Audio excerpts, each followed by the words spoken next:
Welcome to Beyond Sport with Fiona Stewart. If you've been listening for a while, welcome back. If you're new to the show, I'm your host Fiona. My passion for sport really started when I was a competitive swimmer. This led me to study sport development at university whilst also working within the sporting industry. I'm a huge believer in sport being used as a tool for good. Each week, I'll bring you an episode with someone involved in the sporting world. It could be your local high school teacher or your childhood or current sporting hero. The difference is that it's not your typical type of questions. We talk about the highs and lows in their journey through sport, but also what they've learned from it and how it's made them who they are today. There's also a strong focus on how being involved in sport can impact the community. If you haven't already, make sure you hit follow wherever you're listening so you don't miss the drop of each new episode. If you're after some bonus content, then you can check out our Instagram or Facebook page at Beyond Sport with Fiona Stewart.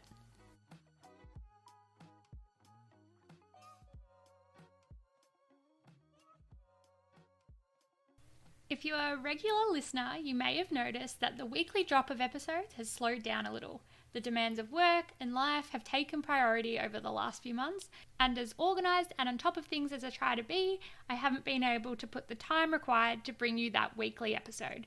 From now, I'm going to aim for a fortnightly release until life settles down a little, so that I can still get all the important messages across with the time and quality they deserve. There's now over 50 interviews with wonderful people involved in the world of sport for you to go back and listen to. If you have a sport or anyone in particular that you'd like to hear from, send me a message via Instagram at Beyond Sport with Fiona Stewart. Now, let me introduce you to this episode's guest, joining me all the way from the United States. Jessica Yeaton, two-time Winter Olympian for Australia in cross-country skiing. Jessica spent her first few years in Dubai before moving to Alaska and discovering the wonderful world of winter sports. In this episode, you'll hear how Jess's introduction to the sporting world wasn't just straight into snow sports, and how her love and passion for exercise has influenced her life today. That's more than enough from me. Let's hear from Jess. So, can you please tell us about your sport and how you got into it? So I originally was born in Perth, like all my family's from there. And I ended up, my dad worked for an oil company, so I moved around a lot growing up. So I ended up in Texas for a little while, and then in Dubai for a while, and then I moved to Alaska when I was about 12. And sort of that was like my introduction to winter, I guess. Because I came from Dubai and it was like, whoa, culture shock. I started like snowboarding a bit. I think I cross country skied like maybe once, and I thought it was like the hardest, worst sport in the world. And then like somehow it weirdly grew on me. Like I think I've always been drawn to like endurance sports. So I've always loved like running and bike riding and stuff. And so I think like the more I just did cross country skiing, I liked it more and like realized it was better. So it just kind of grew on me. But yeah, like more about my sport. It's cross country skiing. So I know a lot of people don't really know what it is, but it's kind of like running in terms of like the effort. It's like an endurance sport, but you're going up and down hills as well. So a lot of it's like focused on endurance. So that's why like having a background with more of those endurance sports crosses over well. Doesn't have maybe the thrill of downhill skiing or something like that, but it is a great activity and you do get kind of addicted to it. So And I don't know much about cross-country skiing, but I know at uni I did learn that like cross-country skiers have basically the best VO2 max. So yeah, something like that. So it's very endurance based, and you know you guys have to be very, very fit to be able to do that. Yep, exactly. That's kind of what it's all about. It's like all of our training is just basically endurance based. Like we go to the gym a bit just to have you need that strength still, but like for the most part, the biggest thing, like in the off season, even we're just doing tons of endurance, like running, roller skiing, biking, anything to kind of keep your fitness up. So that's like the number one thing. So it's not the easiest sport by any means. No, how much of an off season do you get? Really not much. Like generally people like the season would have ended, like I stopped a little bit earlier maybe. But I think most people in the sport would have, the last races were maybe 2 weeks ago, a week ago. And people will tend to take like 2 to 4 weeks kind of maybe off, but even then people are still exercising. Like it's just maybe not a regimented program at that point. But for me, like I love exercising, so I'm still just gonna train anyway. So it's not maybe not as intense and less structure, but I wouldn't say you take like a large chunk of time just like sitting around because you do lose that endurance and it's really important to build a base in the off season. So you don't just want to like sit around and do nothing. Yeah, I come from a swimming background and it's pretty much the same. Like Yeah. you got a few weeks off with no structured training, but you go down to the pool or you'd go do something else anyway. Yeah, exactly. And most athletes are quite motivated. So I don't know, a lot of us like, I mean, I don't really want to sit around and not exercise. So I know some people enjoy, like, they love taking like their 2 weeks off. And I'm like, I don't really need that. I still want to be doing things. So Yeah, no, that's fair. I'm completely the same. Is there a specific moment that you were like, okay, winter sport and cross country skiing for me? I know you started off snowboarding, but like, what was it about the cross country skiing that was like, yes, I want to do this one? So yeah, I mean, I did start off snowboarding, but disclaimer, I was like horrendously bad at it. I think it's like when I moved to Alaska at that time, I feel like as a 12-year-old, like snowboarding was like the cool thing. And so I was like, I'm going to be a snowboarder, but I was really bad. So that didn't last long. So I'll throw that out there. But I think like for me, so I actually grew up doing a lot of road cycling and racing. Mhm. And that was kind of my big thing through high school. And I think I just realized like the more I started doing cross country skiing, like there's that upper body component. And I've always like, I was a swimmer too.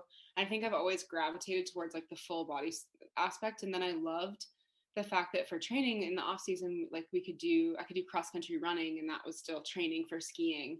And you could still ride your bike and like do all these other sports and swim. And it was still kind of like, I'm still training for skiing. And so I think maybe not a specific moment so much as just this, like I realized maybe cycling wasn't really the path for me. I also had a bunch of really bad crashes and like on the road with all the road rash. And I was like, Mhm. I don't like this. I don't like riding in packs with people. It's like terrifying. I love mountain biking and do a lot of that. I don't really like road cycling, but I think, yeah, it just was like this realization that like I love the full body workout and I love just being out on the trails in the winter. And I think yeah, you just sort of find something that you're passionate about because you enjoy that activity. And that was that for me. So, Yeah, and that's really interesting because if you go up like road cycling, swimming, my head jumped straight to triathlon, but you went yeah. a completely different direction. Do you think it was the winter climate that kind of made you draw towards Yeah, that? probably. I did do a few triathlons. It's not a huge triathlon scene in Alaska. Mm-hmm. Um, but I actually love triathlon. I kind of want to do more like in the future, some off-road ones. I have my eyes on it. But yeah, I think it's just the winter culture. Like skiing is really big in Alaska, especially in Anchorage where I'm from, and like yeah, it's more of a cultural thing. And the winters are so long, and you kind of like it's so dark there. Like if you're not doing stuff outside, it's a little depressing. Like people get, they're like, oh, the winters are so bad and depressing, but they're really not that bad if you're out doing things. Mm-hmm. I think it's more that if you're stuck inside all the time, and I think that's why it's such a great sport. But yeah, I think it's more of just like the culture. You're like you do what you're surrounded by. I had a lot of friends and like really good training groups, like fun training groups for middle school, high school type of thing. So I don't know. I just enjoyed it. Yeah, I like that. And I like that you've brought that cultural aspect because, down here in Australia, I'm like, oh, my head jumped straight to triathlon because that's probably what's Mm-hmm. culturally here. Like we've got Yeah. great open water swimming spots. But yeah, like being a winter area, it more, gravitated towards cross country skiing. So I like the fact that it's your culture that you grow up in as well that could help, navigate the way of sport. Yeah, exactly. I think it makes a big impact. And you see that like, it's depending on where people are from. Like in Norway, cross country skiing is like the biggest sport there is. Like they have all their best athletes doing cross country skiing. It's because it's the biggest sport. Whereas like in Australia, it's maybe more swimming or Mm. something. So it is interesting. It's kind of like yeah, I think there's a huge influence on like people gravitating towards a certain sport. Yeah, it's really cool. And you mentioned that you kind of stayed away from cycling after a few crashes, but were there other significant milestones like in your journey that maybe weren't cycling related, but they could be any sport related that, helped shape where you are now? There's like a few, like in high school, I remember when I was sort of not skiing as seriously and still kind of doing more like the road cycling thing. I think I won like high school race, and I was like, whoa, this like maybe I'm better at this. I think it's more of that, and that's like natural. I hate saying that, but you kind of gravitate towards it, what you're good at. And I had a couple races where I was like, wow, like I'm actually like pretty good at this, and this is the kind of thing I want to keep pursuing. And so then when I went to uni, I was on like a team, like in the States, you can get scholarships for like skiing on certain teams, and there's a few Australian athletes that have come over and done that actually. This is a really good opportunity, but I kind of like my last year of high school was like thinking about pursuing cycling, and I think I had a couple of really good races, went to like junior nationals and did all right, and was like, actually I think I want to ski. And that kind of from there on out was like my like how I knew I was going to pursue skiing, I guess. Yeah, I don't know if that answers your question entirely, but yeah, it does. It's kind of the eyes open, like that opening moment when you're like, oh, this is where I kind of want to go. It's not just that direction, it's this direction. So yeah. did you end up skiing on it's college in the US, isn't it? On a college team? Yeah. Yes, I did. So I went to Montana State University, and I was there for 4 years, but this was actually like quite a while ago because I graduated from college in 2014. Mm-hmm. So I finished that, and then I actually went back to Alaska and was skiing for a professional team. It's kind of confusing, but it's also like based through a university, but it's not part of the college circuit. It's more of like a professional team. So that was in Alaska called APU Nordic Ski Center.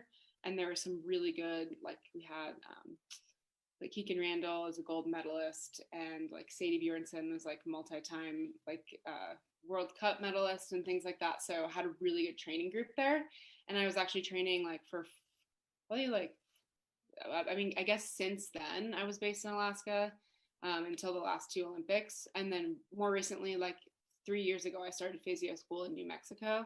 So I've been kind of all over the last couple of years. But yes, I did race in college, but it was quite a while ago at this point. So. Yeah.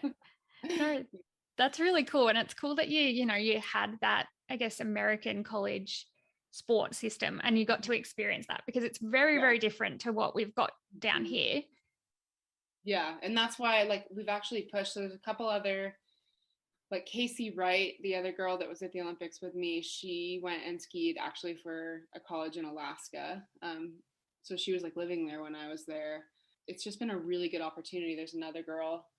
There's maybe two more Australian girls that are currently racing for colleges in the US. And I think like it's the kind of thing we've really like pushed because it's a really good opportunity to have that team, especially for an individual sport. You have a really good team atmosphere. You're going on these trips all winter, traveling around, and it's really fun, and it's really good racing too. Like the level is very high and it really prepares you for high level competition. And so it's a great opportunity, and like, yeah, definitely really like integral part of my growth as a skier, I guess. And speaking of high level competition, like your first Winter Olympics was in 2018. Mm-hmm. Were you always going, oh, like I want to represent Australia at the Olympics, or like how did that come across? So that like when I think I was in college at the time, and of course being from Perth, but I didn't actually know too much about the skiing culture in Australia because obviously it's like very removed over there. And I go back all the time and have family there, and I actually lived a year of high school in Perth, and I still had no idea. Someone actually contacted me. I think they saw my Facebook. He was a coach over in he coached one of the teams, like one of the college teams, and was like, "Are you actually Australian?" And I was like, "Yeah." And he was like, "You could ski for the Australian team." And I was like, "What?" I didn't actually even know that was a thing, because I just was like, I like go to the beach in Australia. Like that's not what I do. So I went over there for 2 seasons, like way back when I was in college, and raced like in Falls Creek. But that was kind of my shift, because they were like, "You have this opportunity, like you could go to the Olympics," and I was like, "Yes, that's what I want to do." So then I took 4 years off basically like after I graduated college, and was just focusing on the 2018 Olympics. And then it just kind of like kept going. Like I always kind of thought I'd be done, but then you just keep going because you love it. So I'm still here, but yeah. That's the best reason to keep going though. It's because you love it. I must love it because I'm still doing it. So what's it like to qualify? Like how do you, I know for swimming, like there's a, major event and you have to place 1, 2 and make the qualifying standard. Like how do you qualify for cross-country skiing? So it kind of changes. Like 2018 actually had like slightly different criteria. and even the Olympics before that was slightly different. But usually what they do is it's a percent of there's different tiers of like qualification, because they'll have two spots. So then they'll take like the two highest ranked based on the tiers, but like technically you don't have to make the highest tier, if that makes sense. It's kind of confusing, but they kind of do it based off your percent of a World Cup field. So like this last time, the way I qualified like was being within or top 60% of the field in a World Cup. And then after that, they'll kind of like, I don't think any of the other athletes made that criteria, but they'll drop down to like the next tier after that kind of thing. So it can go to like fist points or discretion or things like that. But at the end of the day, it was kind of just like a ranking system that they used to fill the spots. So yeah, no, that's awesome. It's always interesting to see like how different sports pick their team to represent them. yes, yeah, it's super different across different nations too. The other thing, it's like pretty interesting to see how different countries pick their teams and stuff. And it's like, and then talking to other athletes, they're like, it's just sports are so different.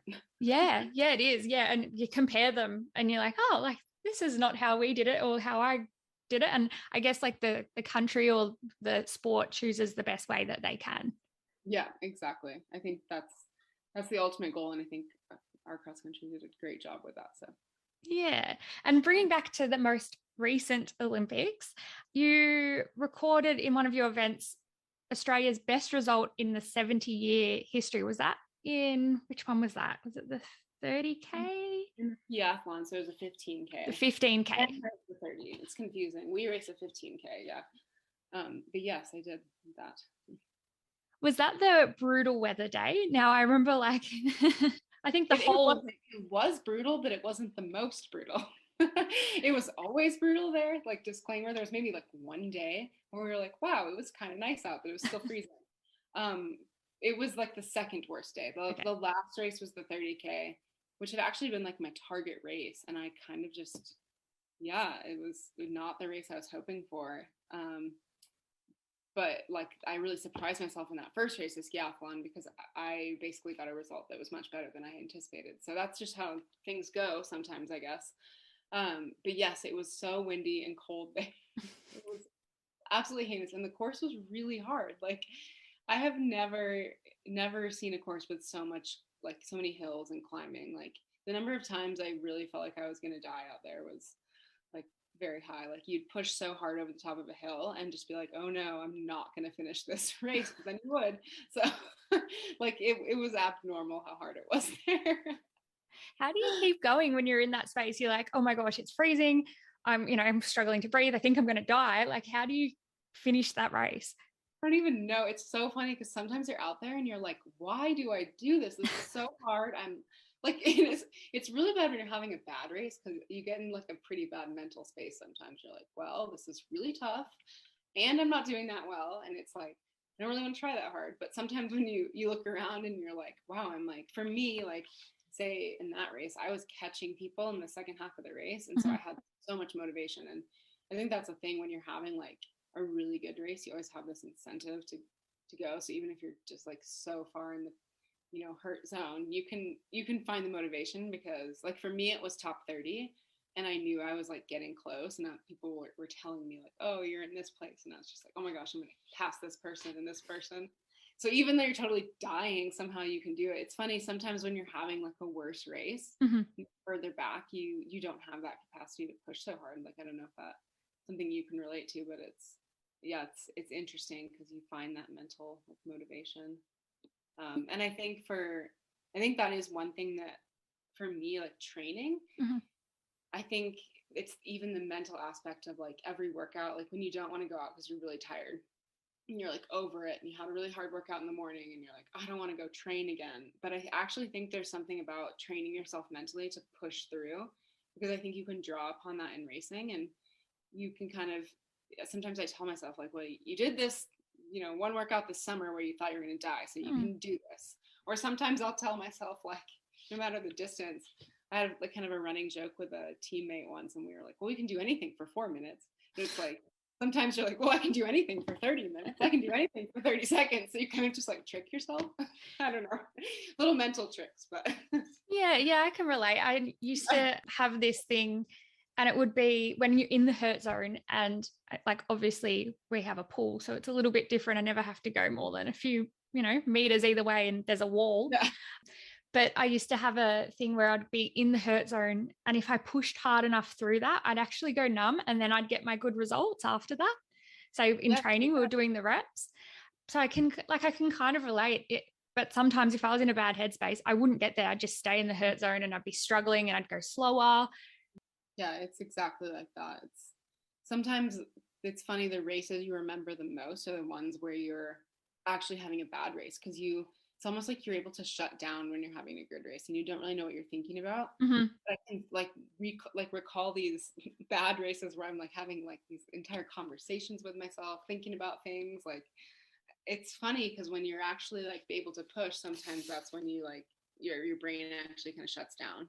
And I'm like, I don't know, I can tell you what I was thinking about. Then I have a bad day out there and I'm like, I don't know, thinking about all kinds of things. So Do you think it's like that autopilot thing? I remember a coach used to say, like, your body knows what to do because you've trained for it. You've just got to let yourself do it. So it's that autopilot when you're having that good race, you know what you've trained for, your body's just doing it. You're in autopilot. You're just executing exactly what you're supposed to be doing. But when you're having, a bad race, your brain kind of takes over, and then it's like, no, I'm sore, I'm puffed, I'm going to die. basically, yeah. And I think it's like that autopilot thing is like, that is the value of pushing yourself in training. You totally teach yourself how to go really hard. That's the great thing about having teammates that are out there like suffering with you. You completely train yourself to like sort of shut that pain down.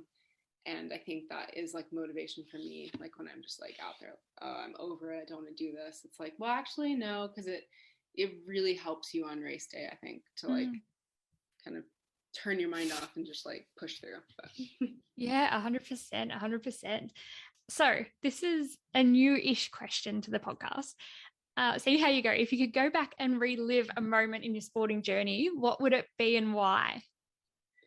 yeah. So I think for that one, I'm thinking like pre-COVID, because this last year of COVID, it was awful. And like, there's no moments, I don't think, like within, I guess like it's harder to said with like a single moment, but I think the last time I was just loved the entire racing experience was like World Champs in 2019. I was racing really well and had like a string of really good races. And I remember like that whole week was really fun. Like we had a really great hotel, there was great teammates, really good vibes. I think I was like 21st or 22nd maybe in the skiathlon, which was like my best result ever and probably to this day. And so like probably that day, like, and I think you take it at that time, you're like, oh, like you take it for granted. And then you realize like when you're having bad races later on, you're like, man, I wish I could go back to then, because that was awesome. And like we had a really good, like just being in that town, we were in Seefeld, like we were always like walking around and seeing fun stuff, and like there was like different teams around, and I just remember doing a lot of fun things, and like the whole week was awesome. So probably like that week in general, like world championships, but just not just because of the sporting, but also because of the experience as a whole. Oh, that's a good segue to our next question, which is, what is the benefit sport has provided you as an individual that's transferred over to other avenues of your life? Oh, so that's like, there's just way too many, way too many to list. Like for me, I think even though I have always had like other things going on, like work and study and whatever, like for me, exercise and sport, it's like the core of who I am. It is the most important thing in my life. And so I think like pretty much all of my life lessons are like from like sport and training. I think you learn like how to kind of work hard. I think that's the biggest one for me, is like, even if you have other things going on, it's taught me how to really push myself and be self-motivated. And I actually think one big thing I've learned is that like having training and having competition has made me sort of strive to achieve more in other aspects, because you have that structure in your life. And like even if I'm say like at uni or at work or something, I'm like so excited to get off and like go for a run or go exercise. And I think that structure like provides you with motivation and it like fuels you. And so that's like the biggest thing in my life is I feel like exercise makes me like just a better person because I'm like ready to go and like always excited to like achieve things. There's like the team aspect too as well, like really working with teammates. And I think that is something that's really important, teaches you in other aspects of life. And then I think the last one for me would be like physio and studying physio. I think that's a big drive for me because I'm like, the number one thing in my life is exercise, and I want to make sure everyone else can be active too. And so that's maybe the third part of that. I don't know if that totally answers that question. Yeah, no, it does. And I like the fact that, you know, your love and passion for exercise has like transferred over to what you want to do professionally outside of exercise. So like that physio, studying physio and wanting to, you know, keep people fit and active and healthy. It's, I guess, the same thing as what I did. Like I loved exercise and swimming, and I was like, okay, I'll study sport development at uni, and I want to help keep people in sport for longer and like involved at any level. And like it's just that love that personally you have that transfers over and you then help other people with it.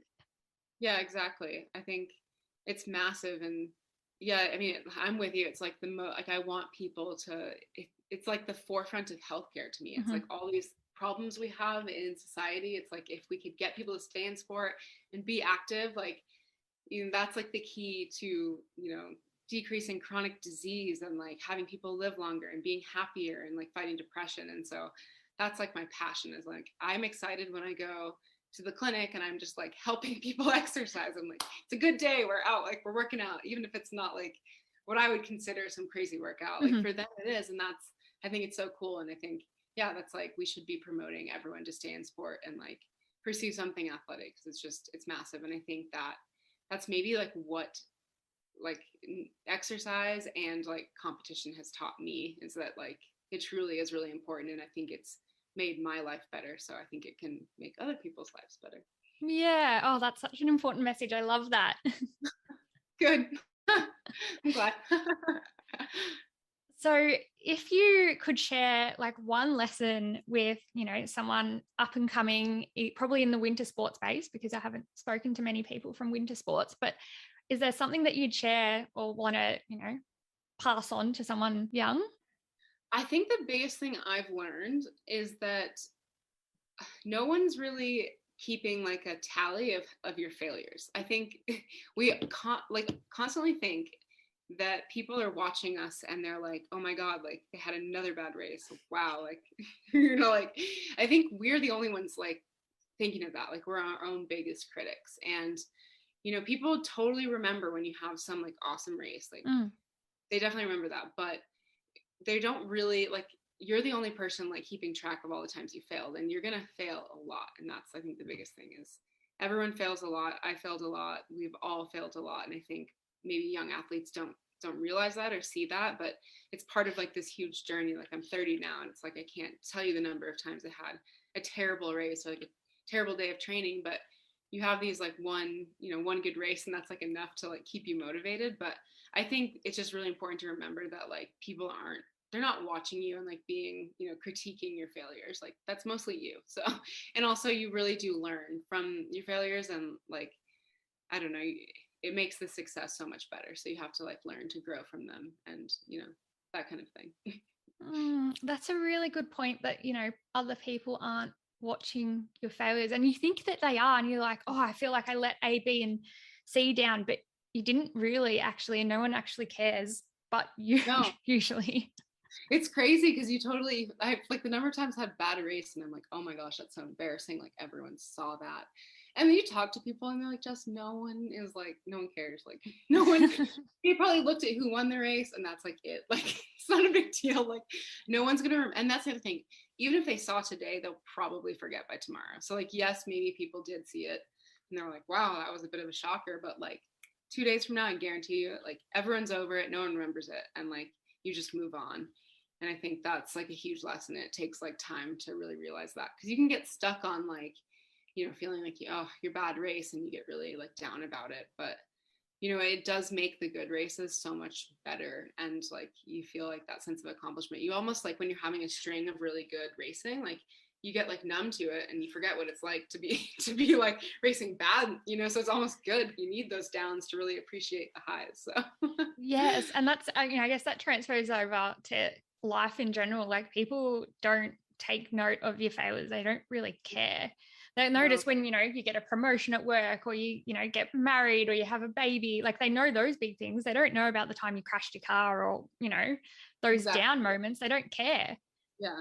And I think just everyone's having them. And I think that's the crazy thing. It takes you so long to realize that like everyone is having like hard times and like having their own struggles and things to work through. Like you might feel like it's just you, or you might feel like you're the only one. I mean, it's like sport and life in general. Like you might feel like you're the only one racing slow or having a bad week or something, but I guarantee you like someone else is. And I think that's something I've learned a lot too, is like with teammates, like learning to talk to teammates, like if you're having kind of a rough time over racing, like really reaching out to your teammates and like talking to them, and you start to realize the value of just like talking to other people, and like other people are struggling as well, and you can have those connections, and it makes you feel so much better. So I think that's something I've learned from that as well. Yeah, and that, I guess transfers over to like mental health and like Mm-hmm. how it is an individual sport, yes, but like it was the exact same thing with swimming. Is like we were there through those ups and downs in those, peaks and troughs, and someone might be peaking while I'm at the bottom, but they'd still, be that gentle person to be like, hey, Fee, keep going, you're doing really well, like just show up to training. Mm-hmm. Yeah, exactly. It's like teammates in individual sports are still huge, and it's hard because you sometimes forget that, but it's massive mental health part of it, and that like just reaching out to others, and like you're definitely not the only person who's had a bad race or a bad day. Like everyone has been there, so you can really get a lot out of talking to your teammates. And Yeah. Oh, I used to say, and the people who are listening, some of them will be teammates from like 10 years ago. We haven't swum together in so long, but I used to say like, no, we're family. We spend every day together. We're family. You don't get a choice. yeah. Exactly like that.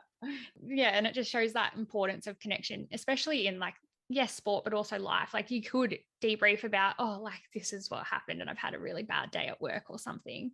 And it's not even just about competing. It's like just having those support networks there. Mm-hmm, exactly. Yeah, it's huge. And another just really great thing about sport in general, like you Mm. have this built-in family, you have this team of people, and like they become your family when you're spending enough time with them. So Mm-hmm. pretty cool. And it's connections that like kind of last a lifetime. Well, I would like to think, like I haven't lived a lifetime. Yeah. No, I agree. They're like the strongest connections you'll ever have, because you're going through similar things and you have similar goals, and yeah, it's kind of that's how it works. Mm. Yeah, they become your family. So Yeah. And even when, you've moved on to like, you've grown up and people are getting married and moving to different, countries and states and things like that. Like I've noticed that when you guys come back together, like you're still that family unit and you're still there for each other, and that, no judge zone. So yeah, like that's one thing I've really, I guess, enjoyed being an adult, like, but connecting with those people that I trained with when I was 15, 16 is like the fact that, yeah, that core group is still together. yeah, exactly. In saying that, segueing to another aspect of the community, like have you been involved in a project or something or an event where sport's been used as a tool to develop the community? Yeah, I've done like a few different sort of, like mostly with younger like children. Like in Alaska, there was a few different organizations we'd help with. So one of them was Healthy Futures, which is basically like they'd have these giant like running jamborees, and you would go and like run with kids and like encourage. You wear like a cape and you like run with them, and help them like do these races and stuff. And it's more like about making it fun for me. Like I just like wanted kids to think that like running and physical activity is fun and that kind of thing. And the mission of it was really cool, because you're just out there, like you're warming up with the kids, jumping around, dancing or whatever, and then like trying to make running fun, which is like not fun for a lot of kids. And so like I've done a lot of that. Then there was also Fast and Female, which it's over in Australia as well, but that's been a cool one to be involved with. Kind of we would do these big like, I guess, like events where you have like a lot of female athletes, kind of encouraging like females to keep participating in sport, and you're trying to make it fun and do different stations with them. And so that's been really cool. And then recently, like in New Mexico, I did this project it's called Running Medicine. And it's kind of like the mission of it is that movement is medicine. And that is like my mantra in life, is that, instead of like health, like that's like the what I was saying earlier about the, like physio being like on the front line of healthcare. It's like physical activity is. And so it's this whole idea that like we're going to feel better and everything, and have less illness and that kind of thing with movement. And so that was really cool for me, because I love just like trying to get people to, it was basically like anyone who wants to come, you can walk if you want, but it was like a group that met, and you'd have different, some people would like run really fast, some people would walk, some people would be in the middle, but it was like an all-inclusive event. And I did a bunch of different like physio videos. So I did like a couple of different YouTubes on like nutrition and different exercises and stuff like that. So that was kind of cool to be a part of. But, you always try to like be involved where you can, just because it is something I believe in so much. So like, I'm always looking for those opportunities to help out. Yeah. And I'll see if I can do some research and find those and link them in the show notes or something. Yeah. Yeah, they're definitely on there on YouTube. So we can have a look there. Oh, don't stress. Like, you should see some of the videos that I've put up of me like trying to teach breaststroke kick on dry land during COVID. That's awesome. I might have to go look that up too after this. I love that. Oh, that's awesome that you've, been able to give back, and, just, it's not even just for your sport. It's been like exercise and sport in general, like share that love and passion for movement. I think that's the thing maybe that I've learnt recently, is like, I don't actually care what sport you play, as long as you're involved in a physical activity that you love and that you're enjoying. That's the thing that matters. Like, there's kids, I ran a swim school for a while. There's kids that, need to move on because they're not going to be swimmers, and parents are like, oh, like they're not going to continue on. I'm like, that's fine. What other sport are they doing? Don't pull them out of sport altogether. Like, they're too young to give up on physical activity altogether. What other sport are you going to put them in? Yeah, I think that's exactly it. It's like trying to find what people are passionate about. And I think that's like the beauty of like having so many different sports that you can do too. It's like one thing's not for everyone. I think, it's like your kid, I think I'm all about like throwing all the sports at your kids so that they can, see what they want to pursue. But like, if they're pulling out of something, try something else. Or, I think, it's just trying to keep people active, and like just continuing that culture is so important and valuable. I grew up in a family where sport wasn't a huge thing. Like, my parents didn't play sport as kids really. And it was just really lucky that I finished like a learn to swim program, and I loved it. And my parents were like, oh, like there's a squad swimming program connected, we'll put her in that. And it was good that I had that option. But I know my sister, she tried dancing, she tried netball, she tried a few different sports, but I'm really glad, like looking at the different journeys that we went on, that she was encouraged to, find one that she was passionate about, and she still plays netball now. And like, it's fantastic. Yeah, exactly. No, it's so cool that there's so many different ways you can go with it. And it's like, we're all so different as people. Like, obviously everyone's going to gravitate towards a different sport, but it's like about finding that, I guess. So. Yeah. And I'm just lucky that I found mine in straight away. Like, it just flowed on. I feel like I found that too, but it's definitely got to be tough if you like grow up and it's like you're not given the opportunity, or you don't find something you love. So it's like giving people the opportunity to try so many different things so they can find that, I guess. 100%.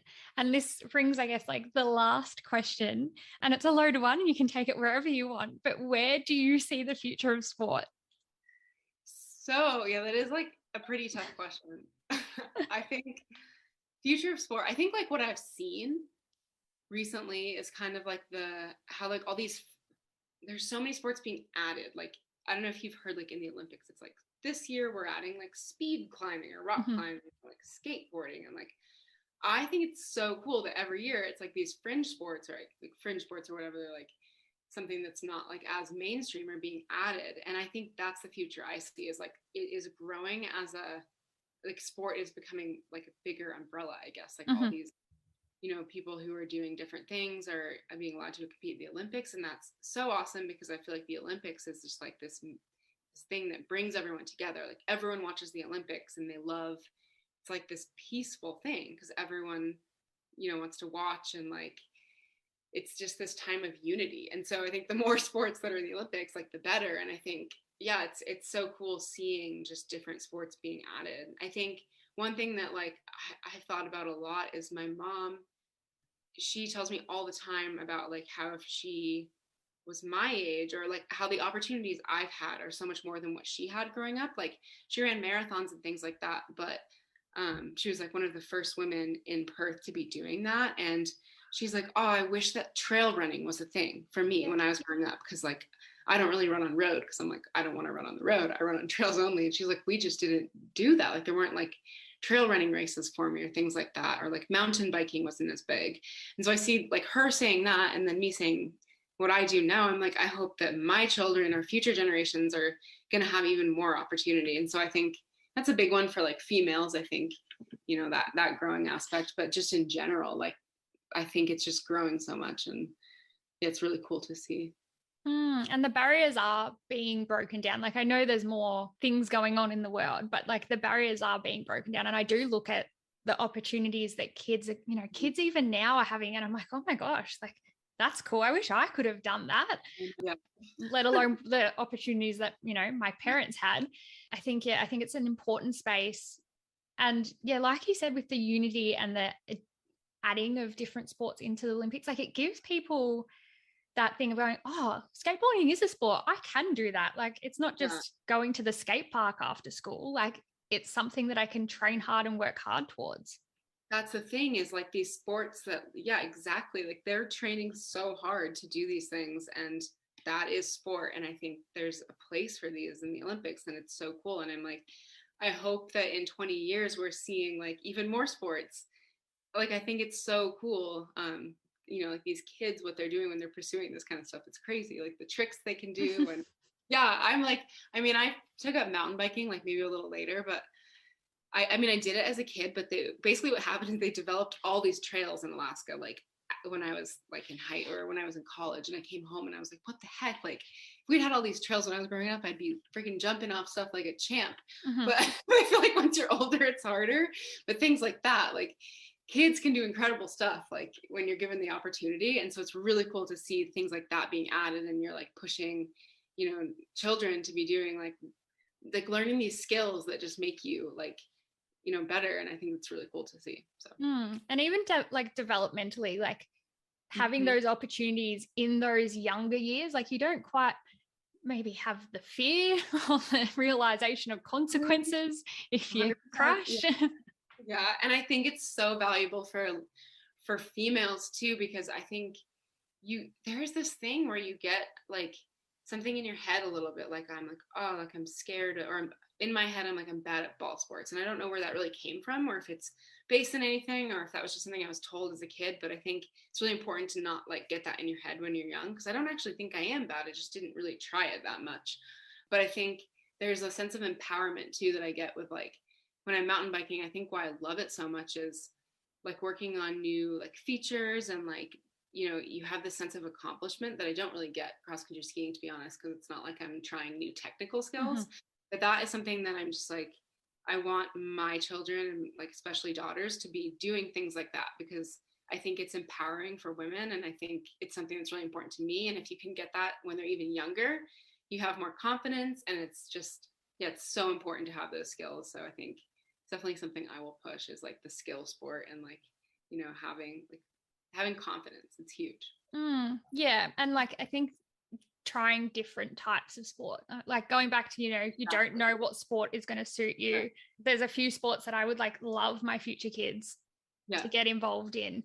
Even like I grew up as a pool swimmer. I'm not a super confident swimmer in the ocean. So like something like surf lifesaving, like if my kids don't want to be squad swimmers, fine. But like I want you to do a nippers program. I want you in surf lifesaving.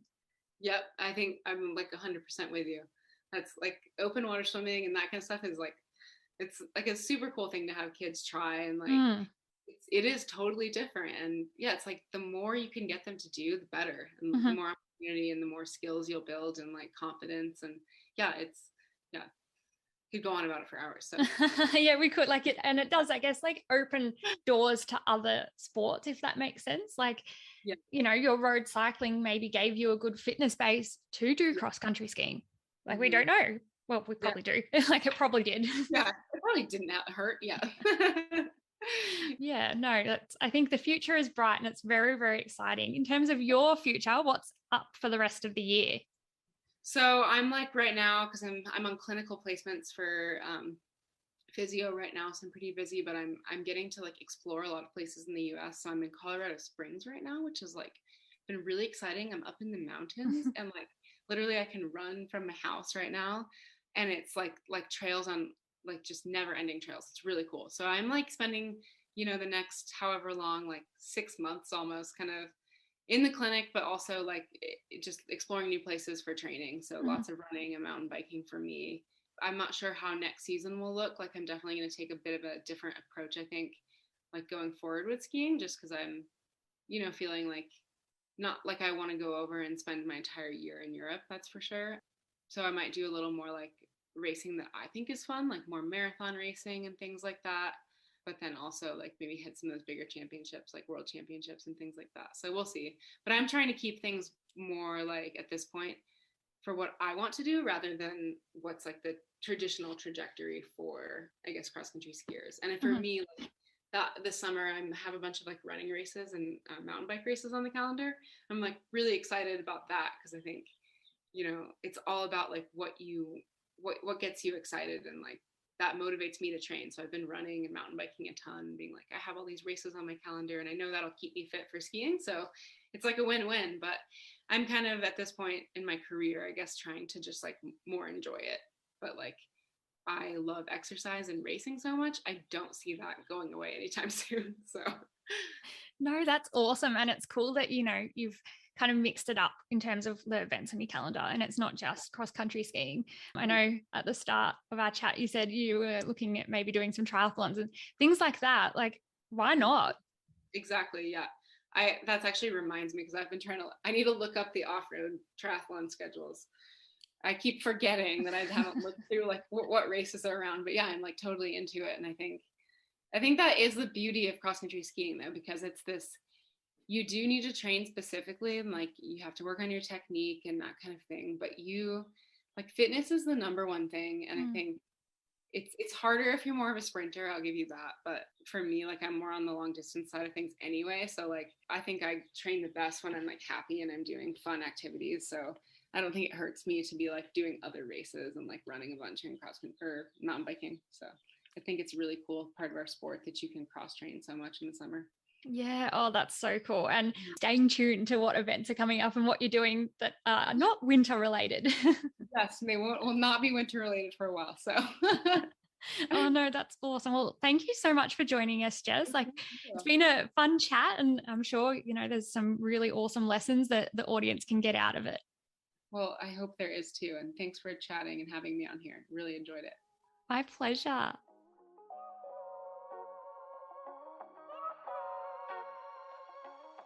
Thank you for listening to this episode of Beyond Sport with Fiona Stewart. This is a completely independent podcast that has been created to share the journey and lessons of top-level sporting professionals, but also your everyday lover of sport. If you liked this podcast, I'd really appreciate if you could leave a review and share it with someone who you think would also enjoy it. Until next time.